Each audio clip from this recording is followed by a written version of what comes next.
ஆரம். நீ உன் சத்துருக்களுக்கு எதிராக யுத்தம் செய்ய புறப்பட்டு போகையில் குதிரைகளையும் ரதங்களையும் உன்னிலும் பெரிய கூட்டமாகிய ஜனங்களையும் கண்டால் அவர்களுக்கு பயப்படாயாக.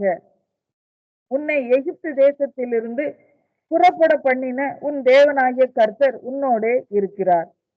நீங்கள் யுத்தம் செய்ய தொடங்கும் போது ஆசாரியன் சேர்ந்து வந்து ஜனங்களிடத்தில் பேசி, இஸ்ரவேலரே கேளுங்கள், இன்று உங்கள் சத்துருக்களுடன் யுத்தம் செய்ய போகிறீர்கள். உங்கள் இருதயம் துவள வேண்டாம். நீங்கள் அவர்களை பார்த்து பயப்படவும் கலங்கவும் தத்தளிக்கவும் வேண்டாம். உங்களுக்காக உங்கள் சத்துருக்களோட யுத்தம் பண்ணவும் உங்களை ரட்சிக்கவும் உங்களோட கூட போகிறவர் உங்கள் தேவனாகிய கர்த்தர் என்று சொல்ல வேண்டும். அந்தியும் அதிபதிகள் ஜனங்களை நோக்கி, புது வீட்டை கட்டி அதை பிரதிஷ்டை பண்ணாதிருக்கிறவன் எவனோ அவன் தன் வீட்டுக்கு திரும்பி போக கடவன். அவன் யுத்தத்திலே செத்தால் வேறொருவன் அதை பிரதிஷ்டை பண்ண வேண்டியதாகும். திராட்சை தோட்டத்தை நாட்டி அதை அனுபவியாதிருக்கிறவன் எவனோ அவன் தன் வீட்டுக்கு திரும்பி போக கடவன். அவன் யுத்தத்திலே செத்தால் வேறொருவன் அதை அனுபவிக்க வேண்டியதாகும். ஒரு பெண்ணை தனக்கு நியமித்து கொண்டு அவளை விவாகம் பண்ணாதிருக்கிறவன் எவனோ அவன் தன் வீட்டுக்கு திரும்பி போக கடவன். அவன் யுத்தத்திலே செத்தால் வேறொருவன் அவளை விவாகம் பண்ண வேண்டியதாகும் என்று சொல்ல வேண்டும்.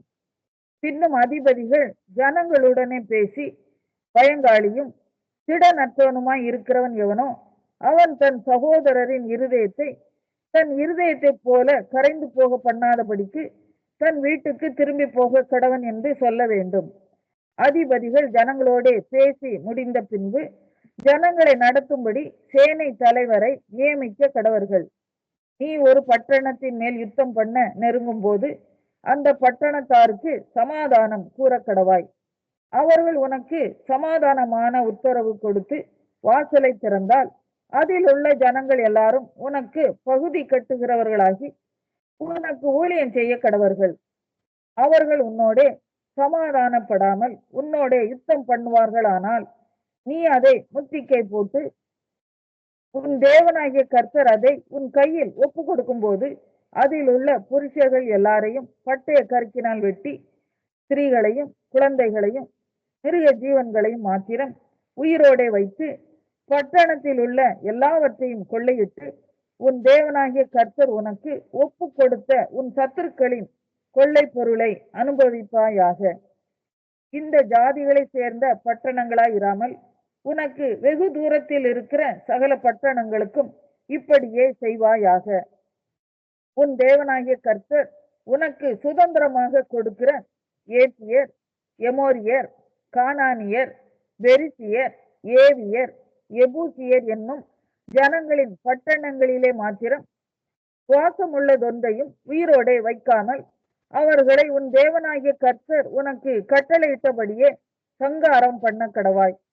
அவர்கள் தங்கள் தேவர்களுக்கு செய்கிற தங்களுடைய சகல அருவருப்புகளின்படியே நீங்களும் செய்ய உங்களுக்கு கற்றுக்கொடாமலும் நீங்கள் உங்கள் தேவனாகிய கர்த்தருக்கு விரோதமாய் பாவம் செய்யாமலும் இருக்கும்படி இப்படி செய்ய வேண்டும். நீ ஒரு பட்டணத்தின் மேல் யுத்தம் பண்ணி அதை பிடிக்க அநேக நாள் அதை முத்திக்கை போட்டு இருக்கும் போது நீ கோடரியை ஓங்கி அதன் மரங்களை வெட்டி சேதம் பண்ணாயாக. அவைகளின் கனியை நீ புசிக்கலாமே. ஆகையால் உனக்கு கொத்தளத்திற்கு உதவும் என்று அவைகளை வெட்டாயாக. வெளியின் விருட்சங்கள் மனுஷனுடைய ஜீவனத்துக்கானவைகள்.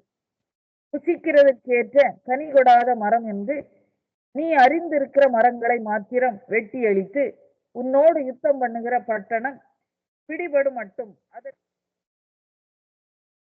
பிரசங்கி 12ஆம் அதிகாரம். நீ உன் வாலிப பிராயத்திலே உன் கிருத்திகரை நினை.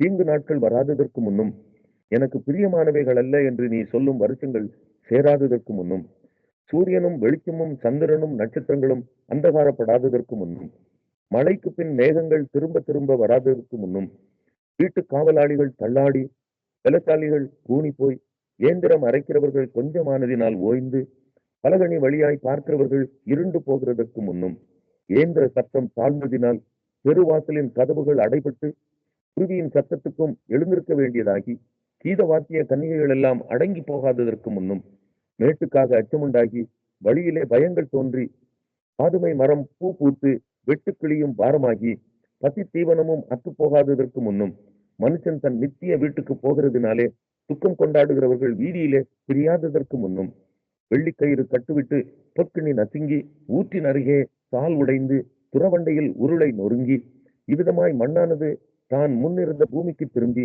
ஆவி தன்னை தந்த தேவனிடத்திற்கு மறுபடியும் போகாததற்கு முன்னும் அவரை உன் வாலிப பிராயத்திலே நினை. மாயை மாயை எல்லாம் மாயை என்று பிரசங்கி சொல்லுகிறான். மேலும் பிரசங்கி ஞானவானாய் இருந்தபடியால் அவன் ஜனத்துக்கு அறிவை போதித்து கவனமாய் கேட்டு ஆராய்ந்து அநேகம் நீதிமொழிகளை சேர்த்து எழுதினான். இதமான வார்த்தைகளை கண்டுபிடிக்க பிரசங்கி வகை தேடினான். எழுதின வாக்கியங்கள் செவ்வையும் சத்தியமானவைகள். ஞானிகளின் வாக்கியங்கள் காட்டுக்கோள்கள் போலவும் சங்க தலைவர்களால் அறையப்பட்ட ஆணிகள் போலவும் இருக்கிறது. அவைகள் ஒரே மெய்ப்பனால் அளிக்கப்பட்டது. என் மகனே, இவைகளினாலே புத்தி அடைவாயாக. அநேகம் புத்தகங்களை உண்டு பண்ணுகிறதற்கு முடிவில்லை. அதிக படிப்பு உடலுக்கு இழைப்பு. காரியத்தின் படைத்தொகையை கேட்போமாக. தேவனுக்கு பயந்து அவர் கற்பனைகளை கைக்கொள். எல்லா மனுஷர் மேலும் விழுந்த கடமை இதுவே. ஒவ்வொரு கிரியையையும் அந்தரங்கமான ஒவ்வொரு காரியத்தையும் நன்மையானாலும் தீமையானாலும். அப்போஸ்தலர் 11ஆம் அதிகாரம். புறஜாதியாரும் தேவ வசனத்தை ஏற்றுக்கொண்டார்கள் என்று யூதேய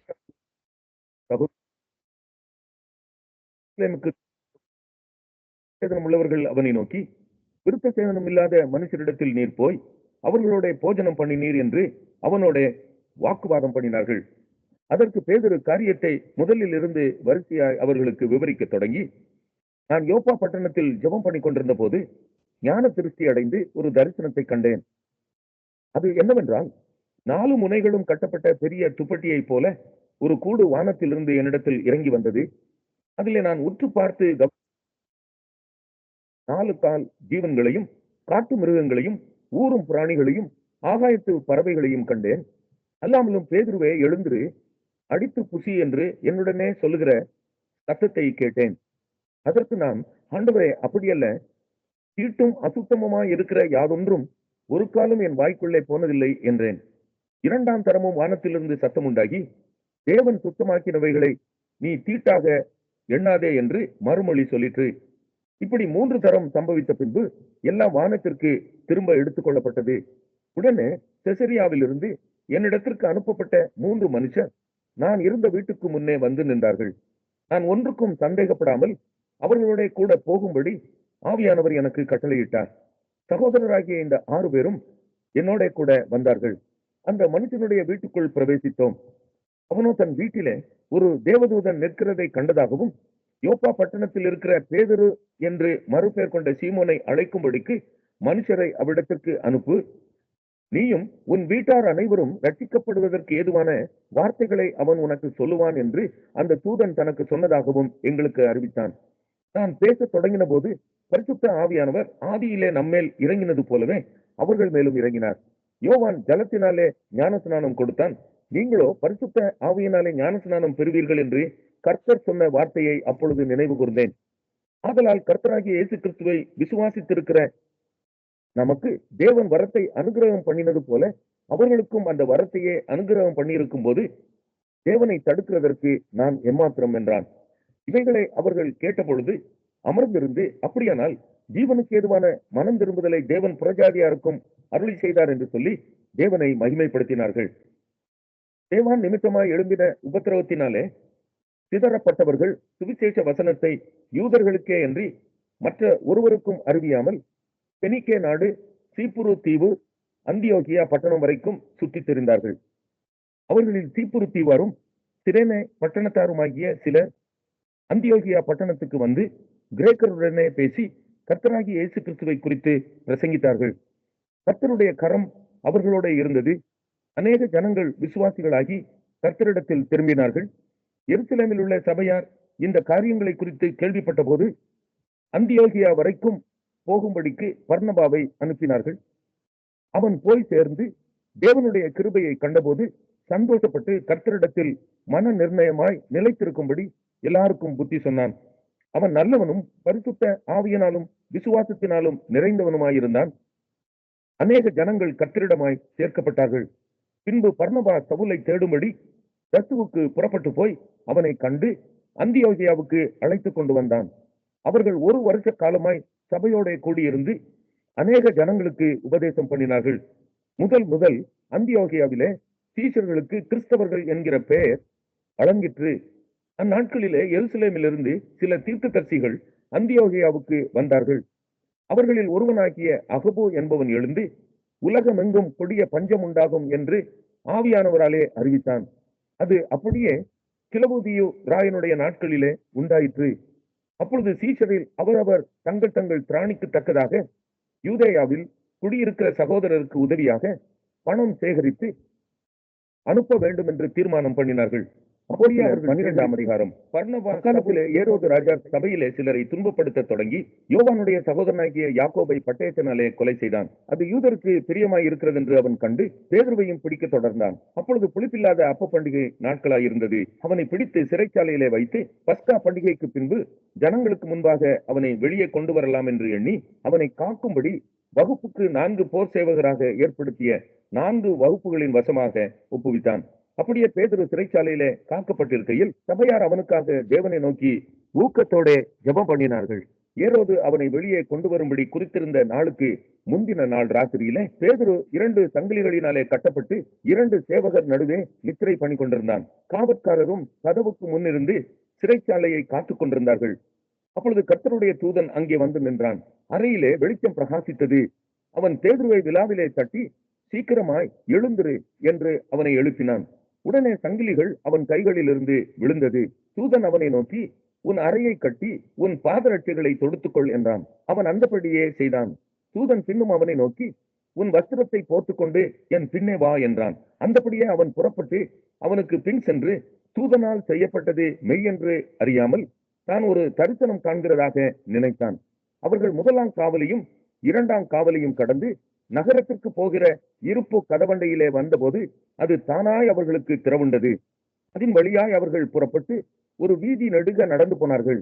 உடனே தூதன் அவனை விட்டு போய்விட்டான். பேதுருவுக்கு தெளிவு வந்தபோது ஏரோதின் கைக்கும் யூத ஜனங்களின் எண்ணங்களுக்கும் என்னை விடுதலையாக்கும்படிக்கு கர்த்தர் தம்முடைய தூதனை அனுப்பினார் என்று நான் இப்பொழுது மெய்யாய் அறிந்திருக்கிறேன் என்றான். அவன் இப்படி நிச்சயித்துக் கொண்டு மாற்கு என்னும் பெயர் கொண்ட யோவானுடைய தாயாகிய மரியாள் வீட்டுக்கு வந்தான். அங்கே அநேகர் கூடி ஜெபம் பண்ணி கொண்டிருந்தார்கள். பேதுரு வாசற்கதவை தட்டின போது ரோதை என்னும் பெயர் கொண்ட ஒரு பெண் ஒற்று கேட்க வந்தாள். அவள் பேதுருவின் சத்தத்தை அறிந்து சந்தோஷத்தினால் கதவை திறவாமல் உள்ளே ஓடி பேதுரு வாசலுக்கு முன்னே நிற்கிறார் என்று அறிவித்தாள். அவர்கள் நீ பிதற்றுகிறாய் என்றார்கள். அவளோ அவர்தான் என்று உறுதியாய் சாதித்தாள். அப்பொழுது அவர்கள் அவருடைய தூதனாய் இருக்கலாம் என்றார்கள். பேதுரு பின்னும் தட்டி கொண்டிருந்தான். அவர்கள் திறந்தபோது அவனை கண்டு பிரமித்தார்கள். அவர்கள் பேசாமல் இருக்கும்படி அவன் கையமர்த்தி கர்த்தர் தன்னை காவலிலிருந்து விடுதலையாக்கின விதத்தை அவர்களுக்கு விவரித்து இந்த செய்தியை யாக்கோபுக்கும் சகோதரருக்கும் அறிவியுங்கள் என்று சொல்லி புறப்பட்டு வேறொரு இடத்திற்கு போனான். பொழுது விடிந்த பின்பு பேதுருவை குறித்து சேவகருக்குள்ளே உண்டான கலக்கம் கொஞ்சமல்ல. ஏரோது அவனை தேடி காணாமற் போன போது காவற்காரரை விசாரணை செய்து அவர்களை கொலை செய்யும்படி கட்டளையிட்டு பின்பு யூதேயா தேசத்தை விட்டு செசரியா பட்டணத்துக்கு போய் அங்கே வாசம் பண்ணினான். அக்காலத்திலே ஏரோது சீரியர் பேரிலும் சீதோனியர் பேரிலும் மிகவும் கோபமாயிருந்தான். தங்கள் தேசம் ராஜாவின் தேசத்தினால் போஷிக்கப்பட்டபடியினால் அவர்கள் ஒருமனப்பட்டு அவனிடத்தில் வந்து ராஜாவின் வீட்டு விசாரணைக்காரனாகிய பிலாத்துவை தங்கள் வசமாக்கி சமாதானம் கேட்டுக்கொண்டார்கள். குறித்த நாளிலே ஏரோது ராஜ வஸ்திரம் தரித்துக் கொண்டு சிங்காசனத்தின் மேல் உட்கார்ந்து அவர்களுக்கு பிரசங்கம் பண்ணினான். அப்பொழுது ஜனங்கள் இது மனுஷ சத்தமல்ல, இது தேவ சத்தம் என்று ஆர்ப்பரித்தார்கள். அவன் தேவனுக்கு மகிமையை செலுத்தாதபடியினால் உடனே கர்த்தருடைய தூதன் அவனை அடித்தான். அவன் புழு புழுத்து இறந்தான். தேவ வசனம் வளர்ந்து பெருகிற்று. பர்னபாவும் சவுலும் தர்ம ஊழியத்தை நிறைவேற்றின பின்பு மாற்கு என்னும்